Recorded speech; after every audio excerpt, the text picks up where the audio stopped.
Chapter 4. Believing that the social question is at bottom a religious question, we deem it of happy augury to the world that in your encyclical, the most influential of all religious teachers has directed attention to the condition of labor.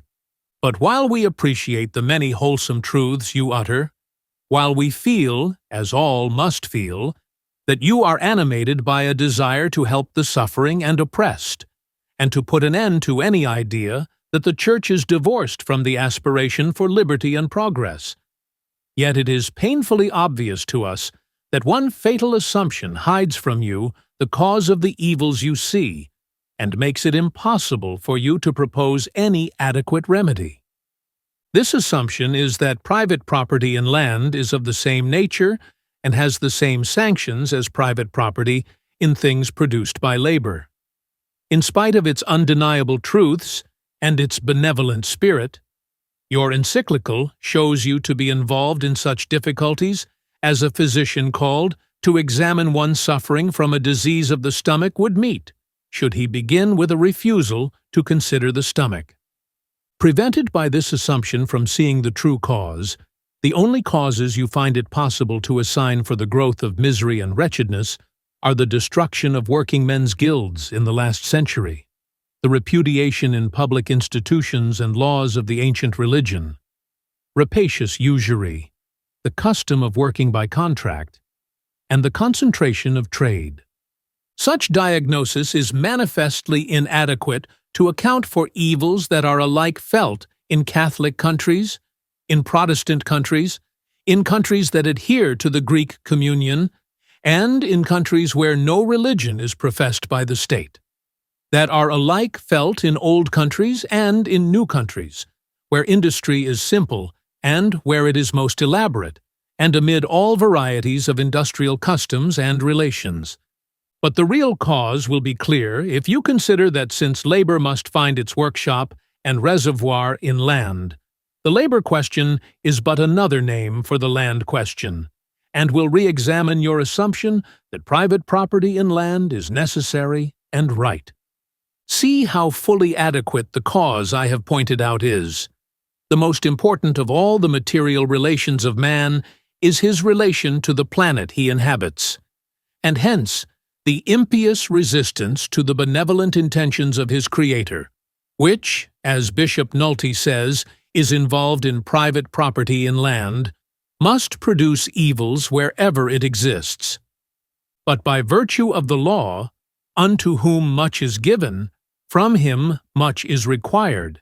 The very progress of civilization makes the evils produced by private property in land more widespread and intense. What is producing throughout the civilized world that condition of things you rightly describe as intolerable is not this and that local error or minor mistake. It is nothing less than the progress of civilization itself, nothing less than the intellectual advance and the material growth in which our century has been so preeminent, acting in a state of society based on private property in land, nothing less than the new gifts that in our time God has been showering on man, but which are being turned into scourges by man's impious resistance to the benevolent intentions of his Creator. The discoveries of science, the gains of invention, have given to us in this wonderful century more than has been given to men in any time before, and in a degree so rapidly accelerating as to suggest geometrical progression, are placing in our hands new material powers, but with the benefit comes the obligation, in a civilization beginning to pulse with steam and electricity, where the sun paints pictures and the phonograph stores speech, it will not do to be merely as just as were our fathers. Intellectual advance and material advance require corresponding moral advance. Knowledge and power are neither good nor evil. They are not ends but means, evolving forces that, if not controlled in orderly relations, must take disorderly and destructive forms. The deepening pain, the increasing perplexity, the growing discontent for which, as you truly say, some remedy must be found and quickly found, mean nothing less than that forces of destruction, swifter and more terrible than those that have shattered every preceding civilization, are already menacing ours. That if it does not quickly rise to a higher moral level, if it does not become indeed as in word a Christian civilization, on the wall of its splendor must flame the doom of Babylon. Thou art weighed in the balance and found wanting. One false assumption prevents you from seeing the real cause and true significance of the facts that have prompted your encyclical, and it fatally fetters you when you seek a remedy. You state that you approach the subject with confidence, yet in all that greater part of the encyclical devoted to the remedy, while there is an abundance of moral reflections and injunctions, excellent in themselves, but dead and meaningless as you apply them.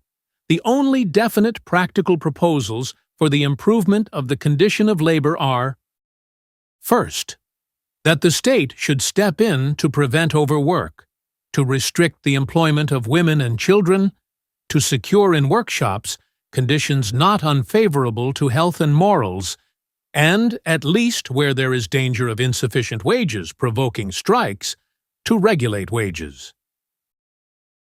2. That it should encourage the acquisition of property in land by working men. 3. That working men's associations should be formed.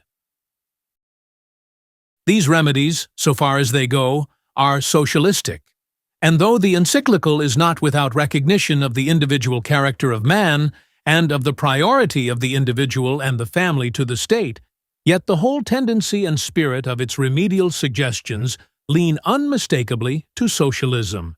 Extremely moderate socialism, it is true. Socialism hampered and emasculated by a supreme respect for private possessions, yet socialism still. But, although you frequently use the ambiguous term private property, when the context shows that you have in mind private property in land, the one thing clear on the surface and becoming clearer still with examination is that you insist that whatever else may be done, the private ownership of land shall be left untouched. I have already referred generally to the defects that attach to all socialistic remedies for the evil conditions of labor. But respect for your holiness dictates that I should speak specifically, even though briefly, of the remedies proposed or suggested by you. Of these, the widest and strongest are that the state should restrict the hours of labor, the employment of women and children, the unsanitary conditions of workshops, etc. Yet how little may in this way be accomplished.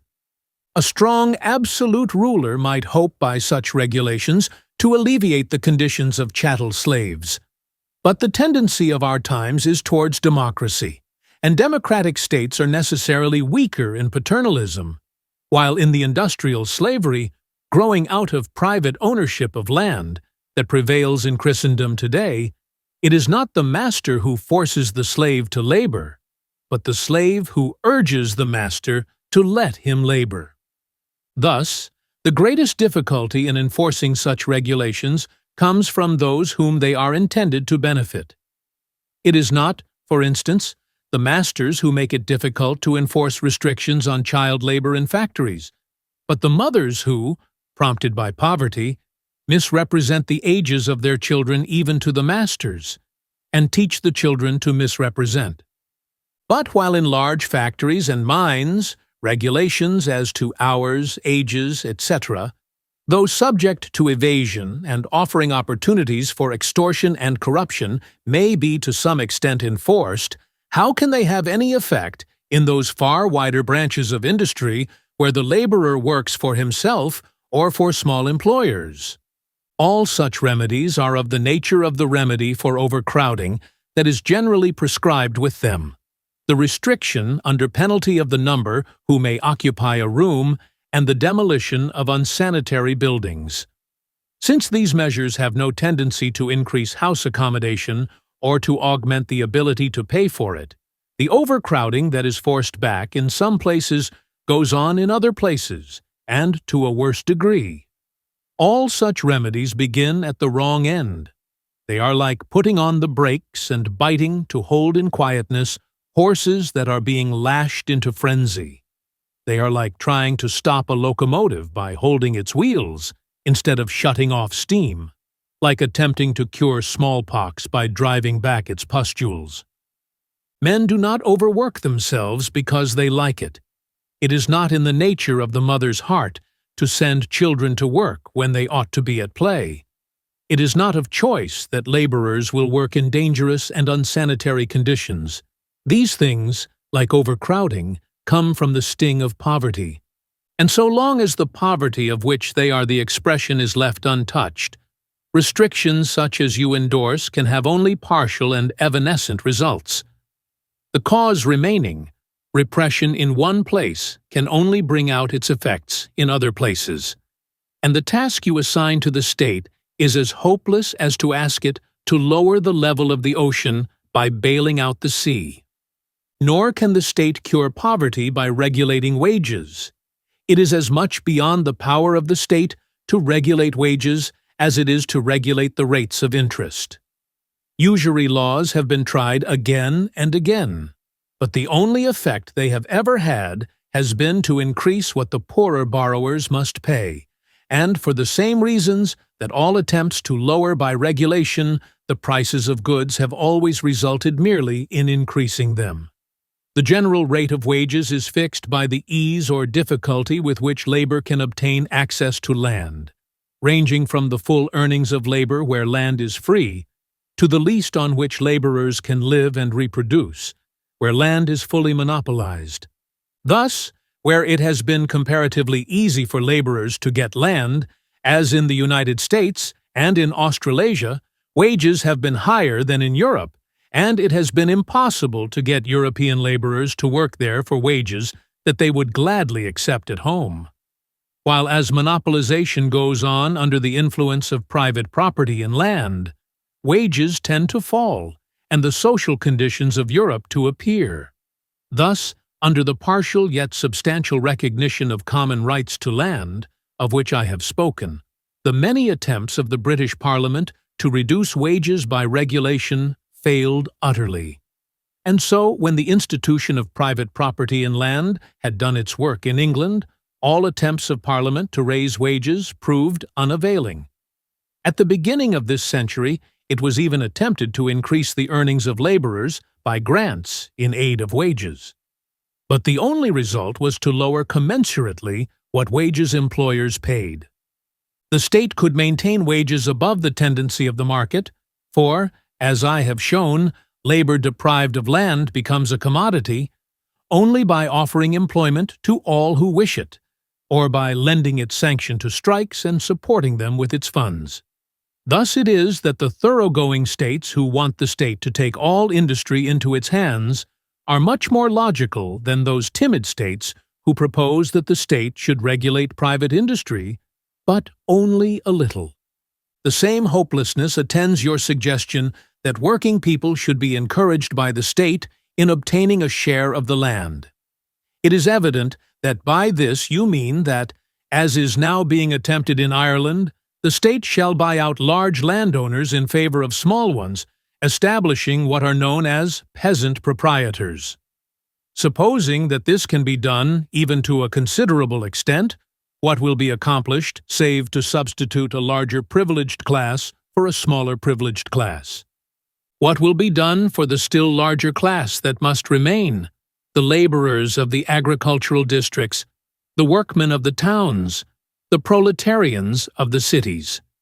Is it not true, as Professor de Lavalais says, that in such countries as Belgium, where peasant proprietary exists, the tenants, for there still exist tenants, are rack-rented with a mercilessness unknown in Ireland?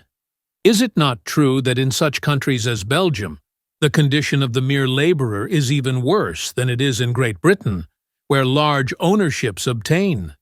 And if the state attempts to buy up land for peasant proprietors, will not the effect be what is seen today in Ireland, to increase the market value of land, and thus make it more difficult for those not so favored, and for those who will come after, to get land? How, moreover, on the principle which you declare, that to the state the interests of all are equal, whether high or low, will you justify state aid to one man to buy a bit of land without also insisting on state aid to another man to buy a donkey, to another to buy a shop, to another to buy the tools and materials of a trade? State aid, in short, to everybody who may be able to make good use of it or thinks that he could. And are you not thus landed in communism, not the communism of the early Christians and of the religious orders, but communism that uses the coercive power of the state to take rightful property by force from those who have and give to those who have not? For the state has no purse of Fortunatus. The state cannot repeat the miracle of the loaves and fishes. All that the state can give it must get by some form or other of the taxing power. And whether it gives or lends money, or gives or lends credit, it cannot give to those who have not, without taking from those who have. But aside from all this, any scheme of dividing up land while maintaining private property in land is futile. Small holdings cannot coexist with the treatment of land as private property, where civilization is materially advancing and wealth augments. We may see this in the economic tendencies that in ancient times were the main cause that transformed world-conquering Italy from a land of small farms to a land of great estates. We may see it in the fact that while 2 centuries ago the majority of English farmers were owners of the land they tilled, tenancy has been for a long time the all but universal condition of the English farmer. And now the mighty forces of steam and electricity have come to urge concentration. It is in the United States that we may see on the largest scale how their power is operating to turn a nation of landowners into a nation of tenants. The principle is clear and irresistible. Material progress makes land more valuable, and when this increasing value is left to private owners, land must pass from the ownership of the poor into the ownership of the rich. Just as diamonds so pass when poor men find them. What the British government is attempting in Ireland is to build snow houses in the Arabian desert, to plant bananas in Labrador. There is one way, and only one way, in which working people in our civilization may be secured a share in the land of their country. And that is the way that we propose, the taking of the profits of land ownership for the community. As to working men's associations, what Your Holiness seems to contemplate is the formation and encouragement of societies akin to the Catholic sodalities and to the friendly and beneficial societies, like the Odd Fellows, which have had a large extension in English-speaking countries. Such associations may promote fraternity, extend social intercourse, and provide assurance in case of sickness or death. But if they go no further, they are powerless to affect wages even among their members. As to trade unions proper, it is hard to define your position, which is perhaps best stated as one of warm approbation, provided that they do not go too far. For while you object to strikes, while you reprehend societies that do their best to get into their hands the whole field of labor, and to force working men either to join them or to starve. At the same time, you discountenance the coercion of employers, and seem to think that arbitration might take the place of strikes. Yet, you use expressions and assert principles that are all that the trade unionist would ask, not merely to justify the strike and the boycott, but even the use of violence where only violence would suffice. For you speak of the insufficient wages of workmen as due to the greed of rich employers. You assume the moral right of the workman to obtain employment from others at wages greater than those others are willing freely to give. And you deny the right of anyone to work for such wages as he pleases, in such a way as to lead Mr. Stead, in so widely read a journal as the Review of Reviews, approvingly to declare that you regard blacklegging, i.e., the working for less than union wages as a crime. To men conscious of bitter injustice, to men steeped in poverty yet mocked by flaunting wealth, such words mean more than I can think you realize. When fire shall be cool and ice be warm, when armies shall throw away lead and iron to try conclusions by the pelting of rose leaves, such labor associations as you are thinking of may be possible. But not till then. For labor associations can do nothing to raise wages, but by force. It may be force applied passively, or force applied actively, or force held in reserve, but it must be force. They must coerce or hold the power to coerce employers. They must coerce those among their own members disposed to struggle. They must do their best to get into their hands the whole field of labor they seek to occupy and to force other working men either to join them or to starve. Those who tell you of trade unions bent on raising wages by moral suasion alone are like those who would tell you of tigers that live on oranges. The condition of the masses today is that of men pressed together in a hall where ingress is open and more are constantly coming, but where the doors for egress are closed. If forbidden to relieve the general pressure by throwing open those doors, whose bars and bolts are private property and land, they can only mitigate the pressure on themselves by forcing back others, and the weakest must be driven to the wall. This is the way of labor unions and trade guilds. Even those amiable societies that you recommend would, in their efforts to find employment for their own members, necessarily displace others. For even the philanthropy which, recognizing the evil of trying to help labor by alms, seeks to help men to help themselves, by finding them work, becomes aggressive in the blind and bitter struggle that private property and land entails, and in helping one set of men injures others. Thus, to minimize the bitter complaints of taking work from others and lessening the wages of others in providing their own beneficiaries with work and wages, benevolent societies are forced to devise methods akin to the digging of holes and filling them up again. Our American societies feel this difficulty. General Booth encounters it in England, and the Catholic societies, which Your Holiness recommends, must find it when they are formed. Your Holiness knows of, and I am sure honors, the princely generosity of Baron Hirsch towards his suffering co-religionists. But, as I write, the New York newspapers contain accounts of an immense meeting held in Cooper Union in this city on the evening of Friday, September 4th, in which a number of Hebrew trades unions protested in the strongest manner against the loss of work and reduction of wages that are being effected by Baron Hirsch's generosity in bringing their own countrymen here and teaching them to work. The resolution unanimously adopted at this great meeting thus concludes: "We now demand of Baron Hirsch himself that he release us from his charity and take back the millions, which, instead of a blessing, have proved a curse and a source of misery." Nor does this show that the members of these Hebrew labor unions, who are themselves immigrants of the same class as those Baron Hirsch is striving to help, for in the next generation they lose with us their distinctiveness, are a whit less generous than other men. Labor associations of the nature of trade guilds or unions are necessarily selfish. By the law of their being, they must fight for their own hand, regardless of who is hurt. They ignore and must ignore the teaching of Christ that we should do to others as we would have them do to us, which a true political economy shows is the only way to the full emancipation of the masses.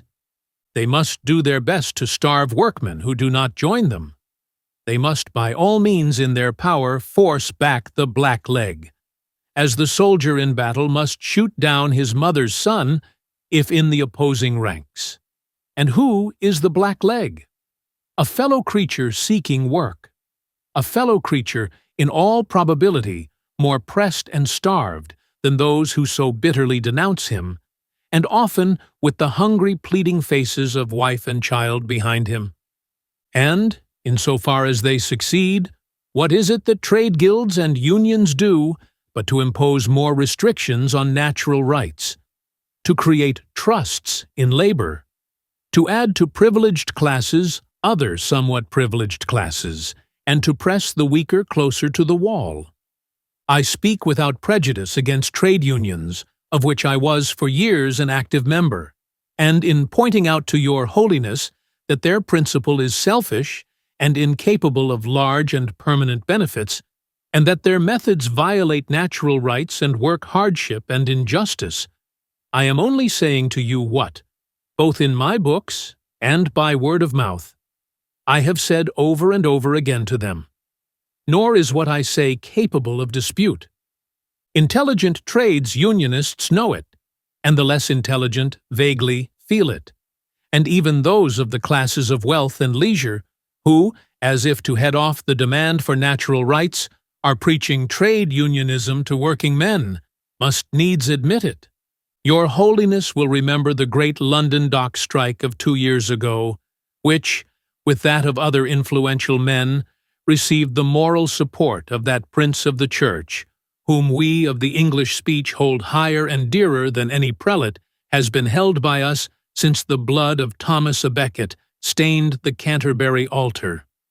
In a volume called The Story of the Dockers' Strike, written by Messrs. H. Llewellyn Smith and Vaughan Nash, with an introduction by Sidney Buxton, MP, which advocates trades unionism as the solution of the labor question, and of which a large number were sent to Australia as a sort of official recognition of the generous aid received from there by the strikers. I find in the summing up on pages 164 to 165 the following: if the settlement lasts, work at the docks will be more regular, better paid, and carried on under better conditions than ever before. All this will be an unqualified gain to those who get the benefit from it. But another result will undoubtedly be to contract the field of employment and lessen the number of those for whom work can be found. The lower-class casual will, in the end, find his position more precarious than ever before, in proportion to the increased regularity of work, which the fitter of the laborers will secure. The effect of the organization of dock labor, as of all classes of labor, will be to squeeze out the residuum. The loafer, the cadger, the failure in the industrial race, the members of Class B of Mr. Charles Booth's hierarchy of social classes, will be no gainers by the change, but will rather find another door closed against them, and this, in many cases, the last door to employment.